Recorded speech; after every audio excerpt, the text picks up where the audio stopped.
فقط للدراسة لسنا لا أعلن أي شيء.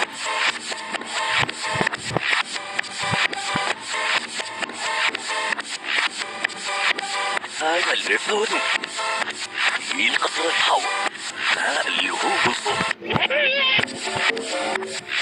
ما طعم تنفيذ ثلاث عرض